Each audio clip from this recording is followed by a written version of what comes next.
আমরা যতই নদীর ধারে এগোচ্ছিলাম হঠাৎ করে পা নিচে ডুবে যেতে শুরু করলো। চোখের পলকে বুঝলাম এটা চোরাবালি। প্রতিটা সেকেন্ডে শরীর নিচে নামছে আর আমরা মরিয়া হয়ে চেষ্টা করছি বের হয়ে আসতে।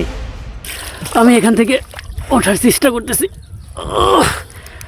বাপরে, এটা কি বাজেভাবে আটকে গেছে। এখন বেঁচে থাকা শুধু চ্যালেঞ্জ না, এটা জীবন মরণের লড়াই।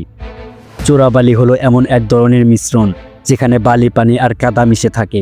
দেখতে শক্ত মনে হলেও নিচে থাকে তরল বালির স্তর, আর সেখানে পা পড়লেই তুমি ডুবে যেতে শুরু করবে। তবে বিপদ এখানেই শেষ নয়। যদি সময় মতো বের হতে না পারি তাহলে রোদ, পানি শূন্যতা আর ক্লান্তিতে যে কোনো সময় মৃত্যু হতে পারে। বাঁচতে হলে মাথা ঠান্ডা রাখতে হবে। এখন একটি মাত্র উপায় আছে এখান থেকে বেঁচে ফেরার। প্রথমে আমাদেরকে ধীরে ধীরে শরীর আলগা করে পিঠের উপর ভেসে যেতে হবে, ঠিক যেভাবে আমরা পানিতে ভেসে থাকি।